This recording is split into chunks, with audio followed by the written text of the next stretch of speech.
Good morning and welcome to Rose Red Homestead, where we always have a great time. We're going to do something that's pretty fun today. We're going to do a bake-off, and I'm going to get back to my artisan bread baking in order to do that bake-off. So here's what's happening. For quite a while now, I've been very curious about the enameled cast iron domed bakers, like this one right here, which is brand new to me, and they've been growing and growing in popularity. Well, I have had wonderful success with just this old cast iron Dutch oven. It is a flat bottom, no legs, and a little bit of a domed top. And I have baked probably hundreds of loaves of bread. I have two of them. And I have this recipe that we're going to do today, bakes 2 loaves. And I've baked probably hundreds of loaves of bread in this, and they've done just wonderful. But I've been really curious about these, and so I want to try this to see how it is. Now, here's the pros and cons of both of these. Both of them can be used on a stovetop or in a kitchen oven. In addition, this one can be used outside over a campfire or over charcoal. This one cannot. So that's just one shortcoming of this, but I do a lot of baking in my kitchen anyway, so I just wanted to try this out to see. And they can be used for a lot more dishes besides just baking bread as well. Now, this one was on sale when I got it just a few days ago. It was $49. This one was about the same price when I bought it, so cost is comparable. This one came with a few additional gadgets. It came with this little Banneton basket. Now, this Banneton basket is made of paper. My Banneton baskets are made of some kind of a plant stem or something, whatever. But this will work probably just fine. This one has this little cover in it, and I could buy covers for mine, but I just don't bother. I just flour it. I'll be using my Banneton so that both are the same. But this one, it just says don't get it wet, but you can flour it. And then it came with these silicone gloves, which I probably will not use. I have big man hands, but even my hands are, they get swallowed by these gloves. Pillsbury Doughboy. Yeah, really, puffy hands. And then it comes with this silicone lifter that you put in the bottom of the pan with the bread on the top so that you can just lift it out. Well, that's all fine and nice, but I think if you oil it well, it will be just fine. And then it has this little instruction book, and it says recipes. Well, yeah, it has 2 recipes. Sourdough bread, sourdough buns, and the recipes are plain, and they're fine, they're just fine, and it has pictures of how you do it. So with all of this extra stuff aside, we're simply going to compare how these two bake a loaf of artisan bread. Now, we're going to be using a recipe in my favorite artisan bread guru, who is Ken Forkish. His book, Flour, Water, Salt, and Yeast, taught me how to make artisan bread. I love this book. The recipe that we're going to be using is Saturday bread, which is a 1-day artisan bread. A lot of times you leave the dough in the refrigerator overnight. Well, we're starting early this morning, and by supper time we should have these loaves of bread ready to go, and we will compare the difference. So I think we should get started. Give me a minute. I'm going to clear all of this stuff away for now, and we'll bring everything out that we need to make the dough. So for this recipe, we need 1,000 grams of flour, which is just over 7 cups. It is exactly, 7 3/4 cups. And this is just regular all-purpose flour. All right, and in this goes. Now, this is my 12-quart Cambro. You're used to seeing my 6-quart. That's what I do most of my proofing when I just do a single loaf. Now we're going to also be doing 720 grams of water, which is about 3 1/8 cups. And we're just going to pour it right in there. And I was very, very careful about the temperature of the water. It needed to be between 90 and 95 degrees. And we're just going to stir this barely until it's just incorporated. It will be pretty shaggy. And now we're going to let it autolyze 30 minutes, which means we're going to cover it and just let it sit here so that the liquid can better absorb the flour. So we'll see you in about a half an hour. Our flour and water have been autolyzing for the last 30 minutes, and it looks much more moist. Now I'm going to scatter 4 grams of yeast, which is 1 teaspoon, over the top, and 21 grams of salt, which is 1 tablespoon plus 1 teaspoon. And now we're going to do some mixing. And with that, I'm going to be doing it with my hands. So I'm just going to be lifting the dough and mixing. Oh, it's very soft.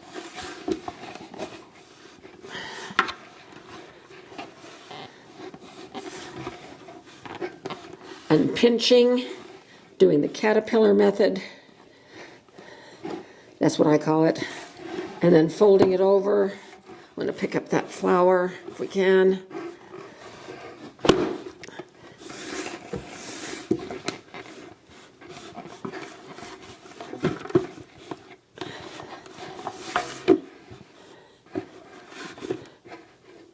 Pinching, folding, getting everything mixed in, and just 4 ingredients: flour, water, salt, and yeast.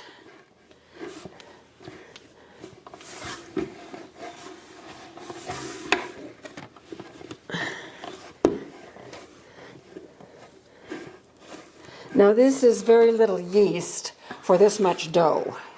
You probably noticed that. But for artisan bread, what we want is we want it to ferment just a little bit to give it a little bit of that tangy taste. So it's going to be, fermenting. We do what is called a bulk fermentation so that we can get a little bit of tang, not like sourdough.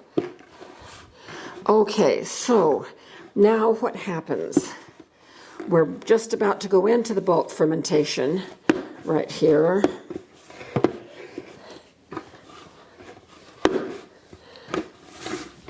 And so we're now going to let it rest for 10 minutes. Then I'm going to do a folding. And I'll go around about 4 times like I usually do. Then we'll let it rest for about an hour, and I will do another fold. And then we leave it alone until it is triple in size. So I'll come back in 10 minutes and show you that first fold. So Jim is standing up on a stepladder so he can get a good view, and it's making me very nervous. We've been 10 minutes, so let's do our first fold. And I just wet my hands, so I'm going to lift under about the first fourth of the dough and stretch it and then fold it over. Then I'm going to turn it and do the same thing. Stretch it and fold it over. And I'm going to go all the way around. It will take me 4 or 5 times to do this. That's 3. This is 4. This is a big old lump of dough. And then here's the last one. So it took 5 to go all the way around. And I'm just going to do it once all the way around. And then what happens is we take this ball and flip it over.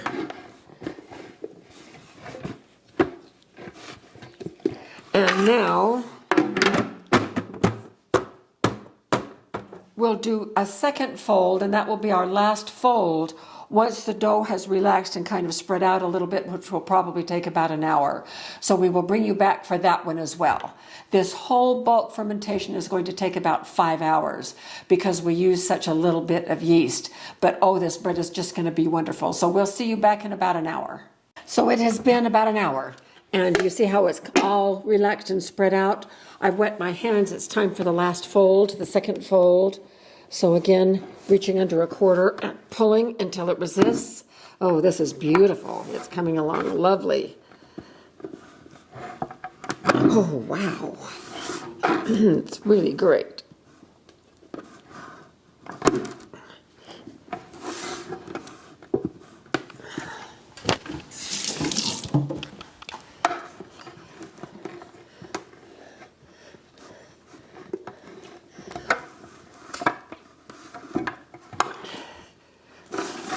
And the last one.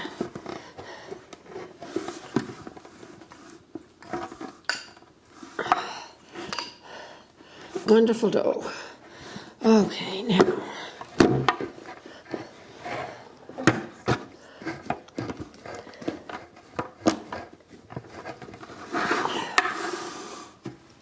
So there it is. And we will continue and complete the bulk fermentation. It probably will be 3 hours, 4 hours, somewhere in there before we come back again, and then we will divide it into 2 loaves and shape it. So we'll see you sometime this afternoon. All right, it has been really 5 hours. So this has tripled in size, and we are going to get it out onto the counter and divide it into 2 portions for 2 loaves.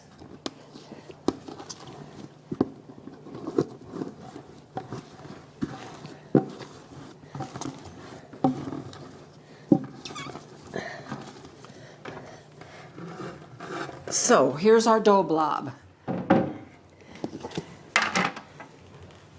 And it is a bit sticky, so I am going to flour it just a little bit. Okay, now I want to make these as even as possible because after all, this is a test. It is a competition.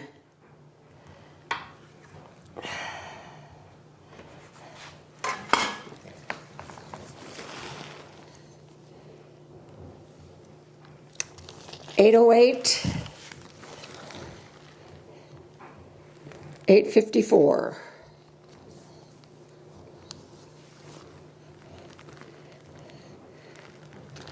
$8.30,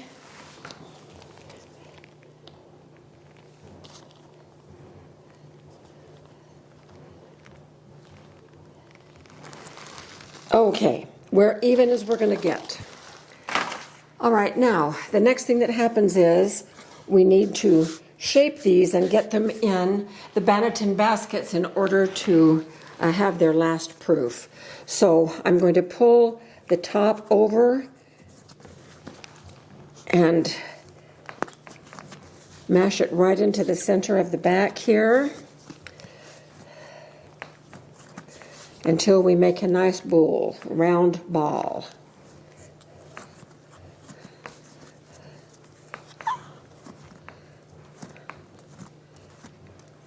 So we're degassing as we go. Okay, now I have this little bowl, but there's no tension on the top. So I've got to put some tension on the top, and I need to get over here to where my countertop has no flour. And because the bottom is kind of sticky, it's going to stick to the counter, which allows me to pull it this way, and then the top skin moves this way. So I'm going to do that several times, going in a circle that will put good tension across the top.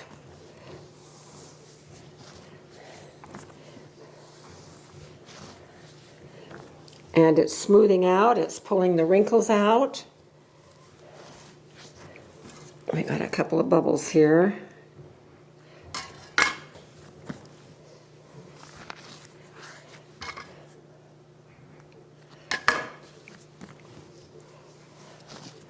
Okay.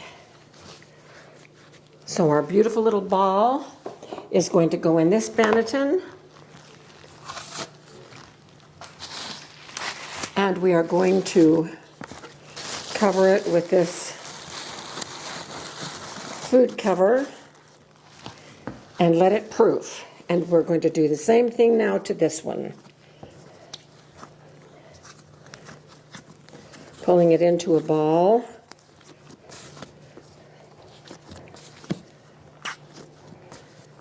It's degassing. You might hear bubbles popping. Okay, and tension over the top.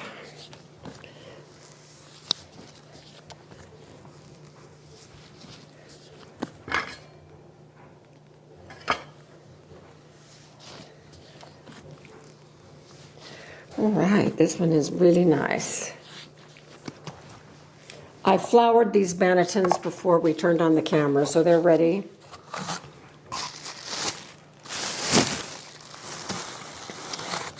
And it will probably take about another 2 hours for these to completely proof. And we will bring you back when we're ready to put them in the oven. And this is pure guesswork, about 45 minutes before we're ready to put them in the oven, I'm going to turn the oven to 475 and put both Dutch ovens in and the domed is also called a Dutch oven. Put both of those Dutch ovens in to preheat for about 45 minutes. So we will be back when we're ready to put them in the oven. All right, these are both done. They got done faster than I thought that they were going to, about an hour and a half instead of 2 hours. And so here's what we're going to do. Now, please forgive me. Oh, I got my water turns on automatically there. Let me turn it off. I had the flour down in the sink here because I'm going to use it in just a minute. Please forgive me for how I do this. I've done it for years and years. It's the way that I know, and I'm very safe with it, but I don't think it's very safe for everybody. Most everybody should be using gloves like this when they put the bread in the pan. I use my bare hands, but I need a hot glove to get the lids off. So here goes. These have been in for about 40 minutes.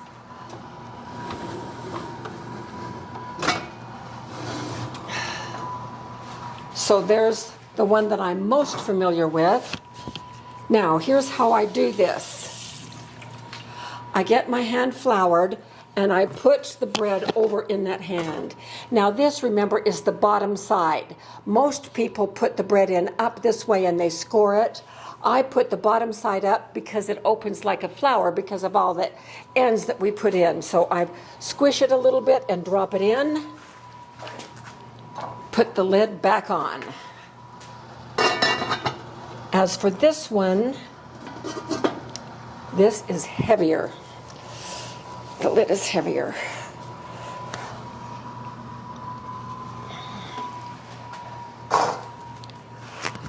I'm going to use their little silicone sling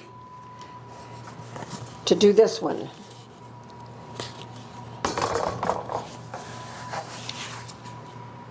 And drop it in. Putting the lid back on.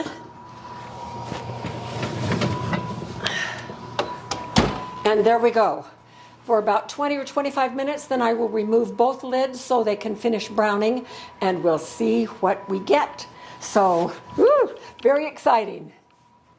I took the lids off about 5 minutes ago. Jim was busy out on a project on the porch and couldn't come into video, but I want to give you just a quick peek of what they look like now. Ready? Okay, they're both looking really good. They were much whiter than that 5 minutes ago, but we're going to give them probably another 10, maybe 15 minutes to just get golden brown all over, and then I will take the temperature to be sure that they are up between 195 and 200. So we will be back when we're ready to take them out of the oven. I just checked them. They're both at 200 or 201, so I'm going to bring them out.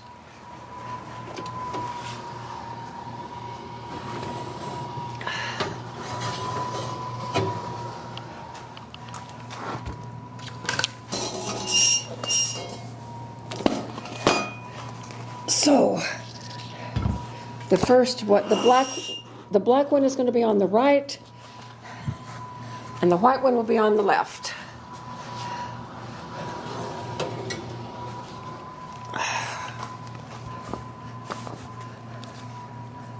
Ah, those are hot. Duh.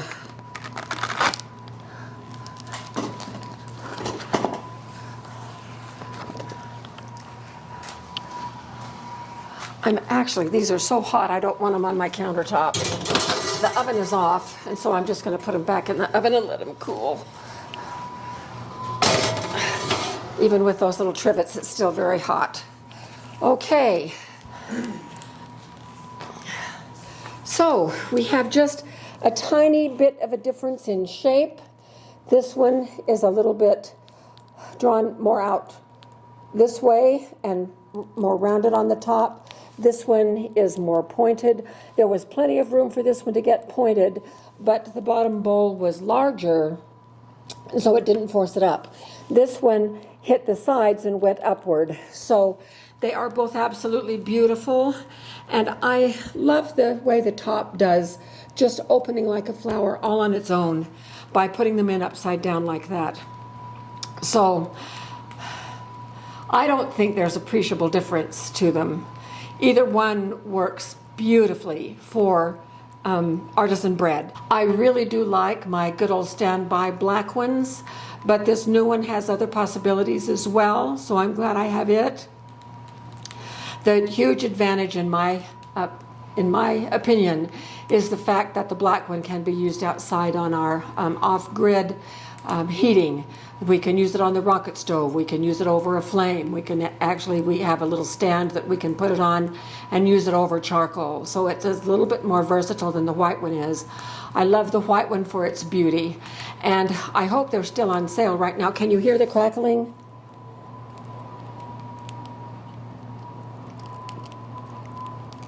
Just barely.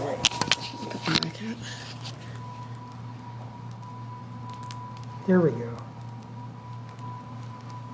I just love it when they crackle like that. So we now have two beautiful loaves, and they'll taste the same because it was the very same recipe. So there are the results of our bake-off. Beautiful golden loaves, one a bit taller than the other, but both just elegant. So take your pick or pick up both types of pans, whatever you like. But it's really wonderful to be able to have a way to make this beautiful artisan bread with only 4 ingredients that are always in our food storage, which is flour, water, salt, and yeast. All of those things we have supply for making bread for more than a year. And so we will be able to do this if we so choose, because we now are fully equipped. So hope you are too, and we will see you very soon for more videos.